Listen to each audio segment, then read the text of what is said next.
Aunty, time 10 అవుతోంది, ఇంకా రాలేదేంటి? నాకు అదే కంగారుగా ఉందమ్మా. మొబైల్ కూడా ఆఫ్ చేసి పెట్టింది. ఆఫీసు ఫోన్ చేస్తే 7:30కి వెళ్ళిపోయిందని వాచ్మెన్ చెబుతున్నాడు. ఎప్పుడు ఇంత లేటుగా రాదు. నాకెందుకో భయంగా ఉంది. ఒకవేళ ఫ్రెండ్స్ ఎవరి దగ్గరకన్నా వెళ్ళిందేమో. నాకు తెలిసి మైథిలికి ఫ్రెండ్స్ అంటూ ఎవరూ లేరు. నందిని అని ఒకే ఒక ఫ్రెండ్ ఉంది. ఆ అమ్మాయి కూడా ఇప్పుడు ఊళ్ళో లేదు. మరెక్కడికి వెళ్ళుంటుంది? నాకు అదే అర్థం కావటం లేదు. ఎప్పుడైనా బయట పనుంటే రావడం ఆలస్యం అవుతుందని, కంగారు పడొద్దని నాకు ముందే ఫోన్ చేసి చెప్పేది. ఇంతవరకు రాలేదంటే ట్రాఫిక్ జామ్ లో ఇరుక్కుపోయిందేమో ఆంటీ. ఈ టైంలో ట్రాఫిక్ ఏంటమ్మా? ఒక్క ఫోన్ చేసుంటే మనకింత టెన్షన్ ఉండదు కదా.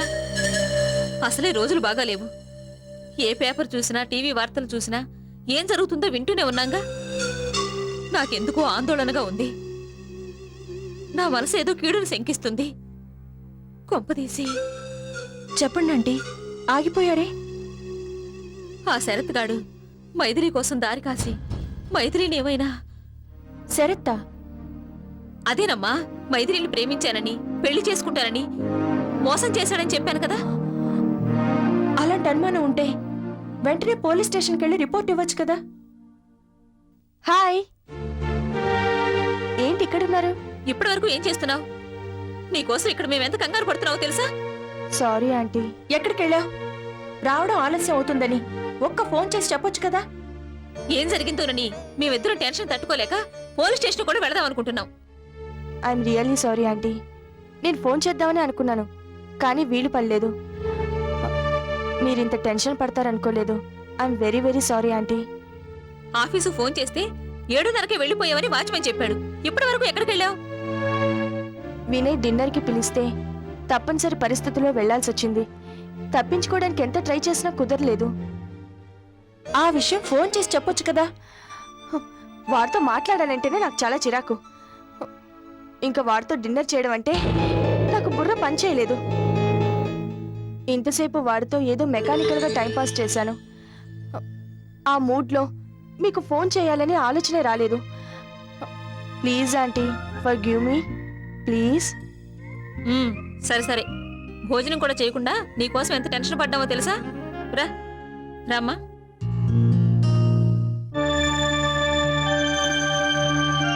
అమ్మా మాధురి, వస్తున్నాను మావయ్య.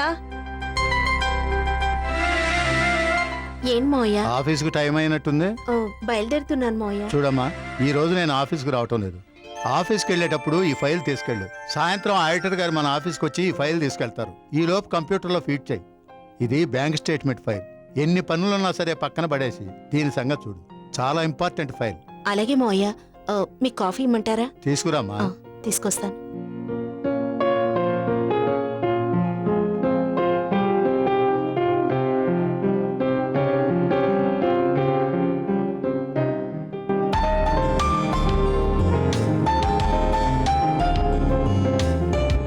తీసుకోండి మావయ్య.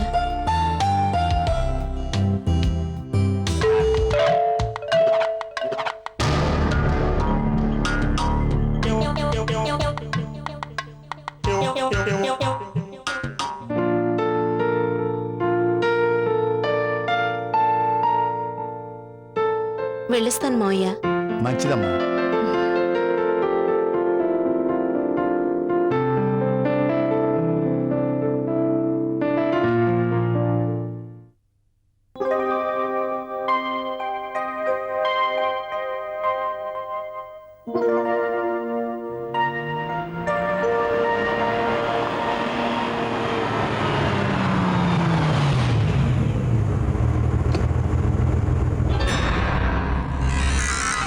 మా మావయ్య గారు లోపలున్నారు. నేనొచ్చింది ఆయన కోసం కాదు, నీకోసం. దేనికి? ఆకాశంలో ఇంద్రధనుసుని మళ్ళీ మళ్ళీ చూడాలనుకుంటాం. ఎందుకోసం అంటే ఏం చెప్తాను చెప్పండి? ఎంత ప్రయత్నించినా ఇంద్రధనుస్సు అందదని తెలియని వాళ్ళకి ఎలా చెప్పినా అర్థం కాదు. తారల్ని అందుకోలేమని తెలిసి కూడా వాటి అందాలు చూడడం మానేస్తామా? ఆరాధించడం మానేస్తామా? వర్ణించడం మానేస్తామా? నాకు ఆఫీస్కి టైం అవుతోంది. తారల్ని అందుకోలేమని తెలిసి కూడా వాటి అందాలు చూడడం మానేస్తామా? ఆరాధించడం మానేస్తామా, వర్ణించడం మానేస్తామా? నాకు ఆఫీస్కి టైం అవుతోంది. మీరంత టెన్షన్ పడాల్సిన అవసరం లేదు. కమాన్, నా కార్లో డ్రాప్ చేస్తాను. మా మావయ్య గారు కూడా రోజు తన కారులో రమ్మంటారు. నేను మాత్రం వెళ్ళను. ఆ కారు ఈ కారు ఒకటి కాదుగా. కారు మారితే తీరు మారుతుంది, మనిషి మారితే మజానే పెరుగుతుంది. కార్ మారినా, మనిషి మారినా, ప్లేస్ మారినా, వేసుకున్న డ్రెస్ మారినా క్యారెక్టర్ ఎప్పుడూ మారదు.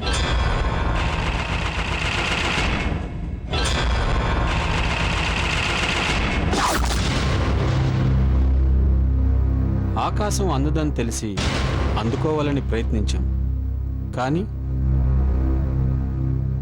ఆడదాని అందం దూరం అవుతున్న కొద్దీ దగ్గర అవ్వాలనిపిస్తుంది.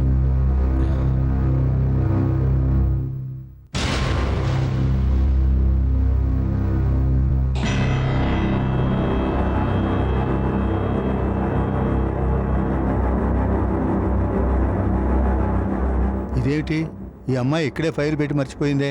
చాలా ఇంపార్టెంట్ అని చెప్పానే.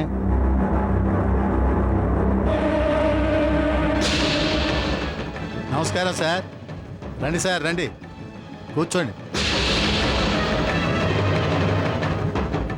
ఏమిటో సార్, మీరు వైజాగ్ వచ్చారన్నమాటే కానీ దగ్గరుండి మీకు మర్యాదలు చేయలేకపోతున్నందుకు ఫీల్ అవుతున్నాను సార్. ఫీల్ అవుతున్నందుకు టైం స్పేర్ చేయలేకపోతున్నాను సార్. అసలు మీకు టైం స్పేర్ చేయడానికి టైం ఉండటం లేదు సార్. టైం ఉంటే రెస్ట్ ఉండటం లేదు సార్. రెస్ట్ ఉంటే ఖాళీ ఉంటుంది సార్. సిమెంట్ లేకుండా బిల్డప్లతోనే బిల్డింగ్ కట్టే టాలెంట్ ఉంది వీడికి.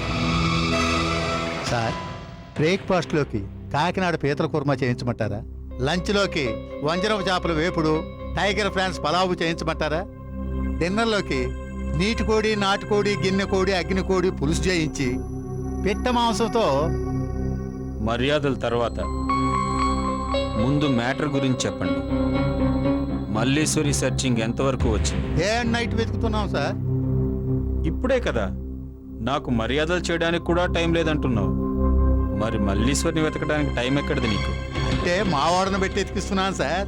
నీరు, గాలి, నిప్పు, ఆకాశం వదిలేసి భూమి మీద ఉన్న చెట్టు, చామ, పుట్ట, గుట్ట వేటిని వదలకుండా అంగుళం అంగుళం వెతికిస్తున్నాను సార్. సార్, మల్లేశ్వరి ఎక్కడికి తప్పించుకోలేదు సార్. కూల్ డ్రింక్ తాగుతారా సార్? మల్లీశ్వరి దొరక్కపోతే నేను నీలాగా కబుర్లు చెప్పను. నీ సీన్ సునామీ అయిపోతుంది.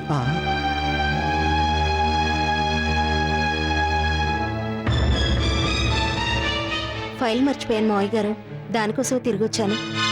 హలో, కూర్చోండి. నాకు ఆఫీస్కి టైం అవుతోంది. నేను మీతో మాట్లాడడం కోసమే వచ్చాను. సార్ నీతో మాట్లాడాలని అంటున్నాడు కదమ్మా. సార్ కంటే ఆఫీస్ పనే ఇంపార్టెంట్ కాదు. కూర్చో.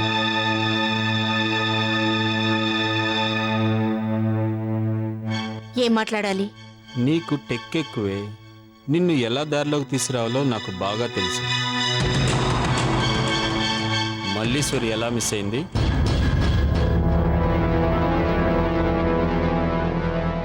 సార్, అది మా మావయ్య గారు మల్లీశ్వరిని మీ వాళ్ళకి అప్పచెప్పబోయే ముందే ఇంట్లో బాంబు ఉందని ఫోన్ వచ్చింది. భయంతో మేమందరం బయటికి పరుగులు తీసాం. ఆ హడావిడిలో మల్లీశ్వరి తప్పించుకుంది. మల్లేశ్వరిని పట్టుకోవడానికి మా మనుషులు వచ్చినప్పుడే బాంబుందని ఫోన్ రావడం, మీరు భయపడి పరుగు తీయడం. మల్లీశ్వరి అదే టైంలో సందు చూసుకొని పారిపోవడం. సీన్ న్యాచురల్గా లేదు, 100% ఆర్టిఫిషియల్గా ఉంది. నాకెందుకో డౌట్గా కూడా ఉంది. ఉరుములు పిడుగులు చెప్పిరావు, ఇది అలాగే జరిగింది. మీకు మంచి సెన్స్ ఆఫ్ హ్యూమర్ కూడా ఉందన్నమాట. ఇంతకీ మల్లీశ్వరి తప్పించుకోవడానికి తప్పెవరిదంటావు? మీదే. నాదా? అవును, మల్లీశ్వరిని వెతకడానికి వచ్చి ఆ పని మీద టైం స్పెండ్ చేయకుండా ఇక్కడ స్పెండ్ చేస్తున్నారు కాబట్టి. నీకు జోకులు వేయడం కూడా వచ్చనమాట. గుడ్. మిస్టర్ వామన్ రావు, చెప్పండి సార్. నేను మల్లీశ్వరిని వెతకడం కోసం వచ్చి నీ దగ్గర టైం వేస్ట్ చేస్తున్నాను అని చెప్తుంది నీ కోడలు. ఎస్, నీ కోడలు చెప్పింది కూడా కరెక్టే. అందుకే నేను డెసిషన్కి వచ్చాను. చెప్పండి సార్. నేను వైజాగ్ నుండి వెళ్లే లోపల మల్లీశ్వరిని పట్టి అప్పు చెప్పకపోతే నువ్వు మేనేజర్ పోస్ట్లో ఉండవు. ట్రై చేస్తున్నాను సార్. మల్లీశ్వరి గురించి మాధురితో కొంచెం పర్సనల్గా మాట్లాడాలి. అలాగే సార్.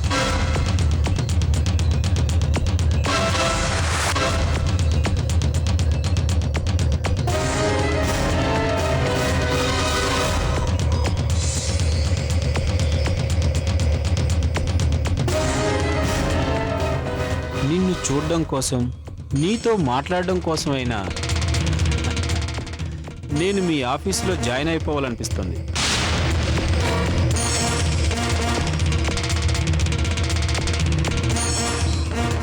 నీ అందాన్ని ఆరాధించడం కోసం నిన్ను హైదరాబాద్ హెడ్ ఆఫీస్కి ట్రాన్స్ఫర్ చేయించాలనుంది.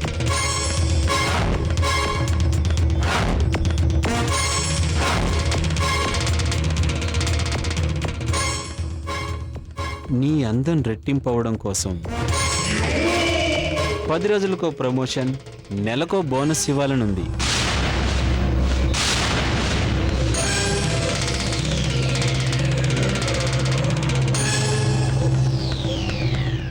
ఆ అవకాశం నేనిస్తాను. దాన్ని అదృష్టంగా మార్చుకోవడం నీ చేతుల్లోనే ఉంది. బాయ్.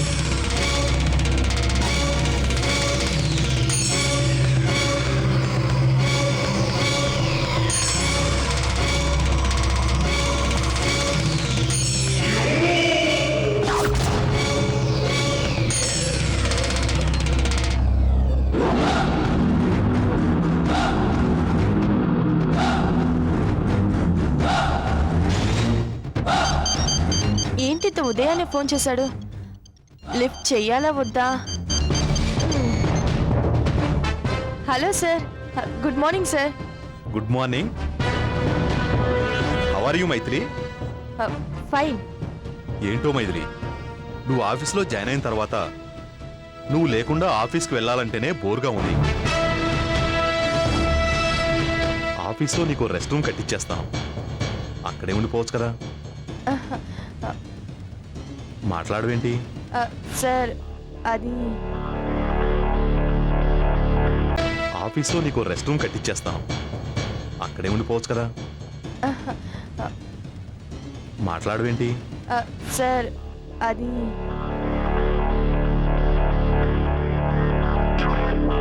అమ్మా మైథిలి, నీకోసం మీ చుట్టాలెవరో వచ్చారమ్మా, త్వరగా రా.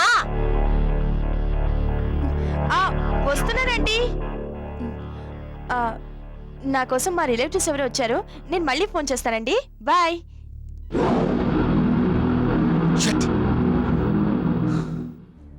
ఈ ఫోన్ డ్రామా ఏంటి? మా బాస్ వినయ్ అరగంటకోసారి ఫోన్ చేసి చంపేస్తున్నాడు. ఆఫీస్లో జాయిన్ అయిన 3వ రోజే నాకు మొబైల్ ప్రొవైడ్ చేస్తే ఆఫీస్ వర్క్స్ కమ్యూనికేషన్ కోసం అనుకున్నాను, కానీ ఇలా నా బ్రెయిన్ తినడం కోసం అనుకోలేదు. ఏమంటున్నాడు? మ్యాటర్ ఏమీ ఉండదు. నేను ఆఫీస్కి కట్టుకొచ్చిన శారీ బాగుంది, నీకు మోడర్న్ డ్రెస్సెస్ బాగుంటాయి, నీ ఫేస్ ఇంత బ్రైట్ గా ఉందంటే నువ్వు ఆఫీస్లో ఉంటే లైట్స్ వేయాల్సిన పనే ఉండదు, అన్ని ఇవే సోది కబుర్లు. ఇంకో అరగంటలో ఆఫీస్కి వస్తానని తెలుసు, అయినా ఫోన్ చేసి how are you, what are you doing, breakfast అయిందా, మంచిని తాగావా, ఛా అన్ని ఇవే కబుర్లు.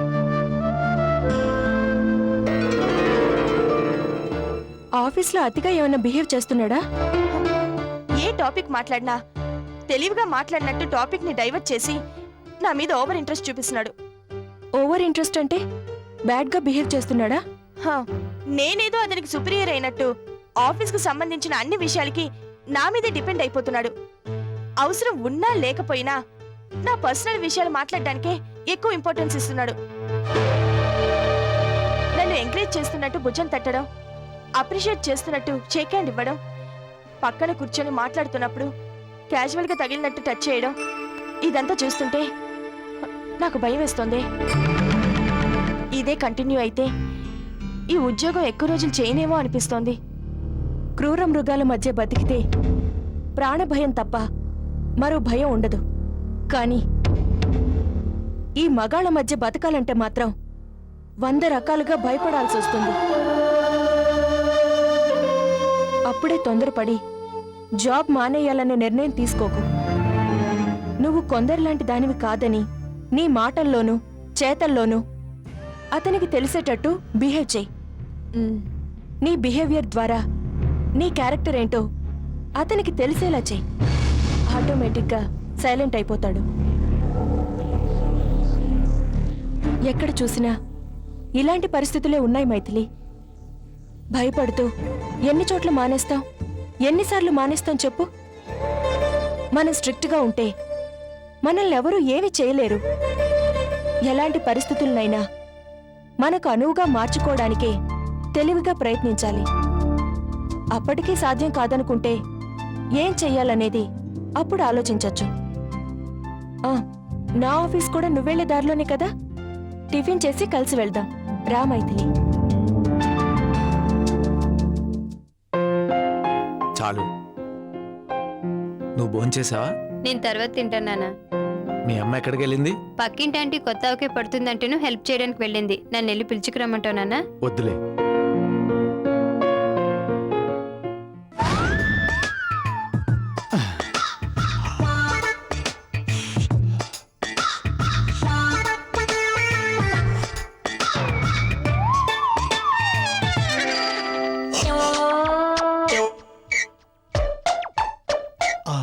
ఈయన గారు ఎక్కడ ఉన్నాడా? రే బాచి, ఏంటి నాన్న? ఉదయం అనగా వెళ్ళావు, మళ్ళీ భోజనం టైంకి దర్శనం ఇచ్చావు. నీ తిరుగుళ్ళు ఇంకా మానలేదన్నమాట. జాబ్ కోసం వెతుకుంటున్నాను నాన్న. జాబా?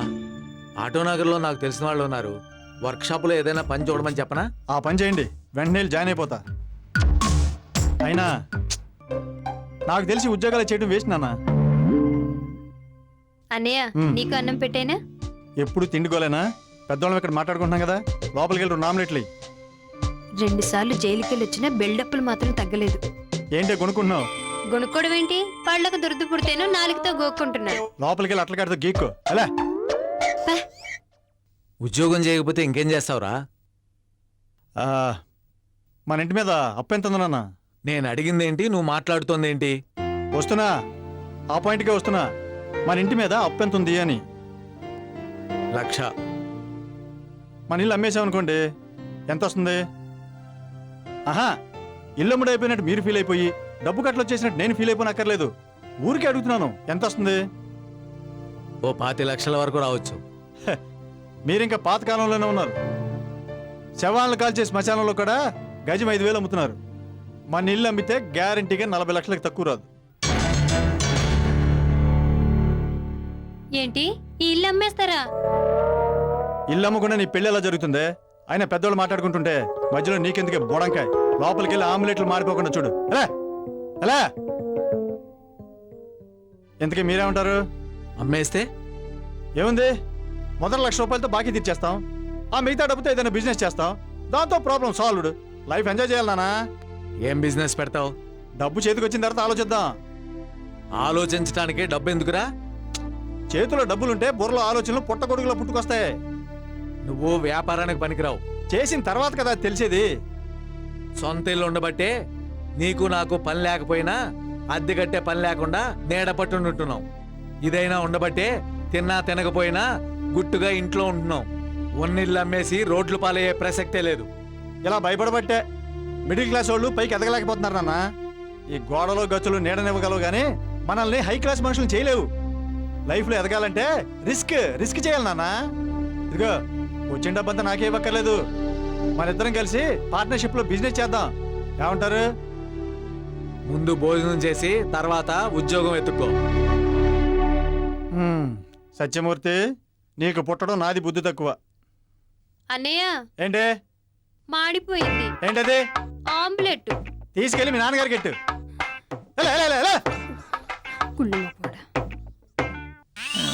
మోంత మొఖం దానా.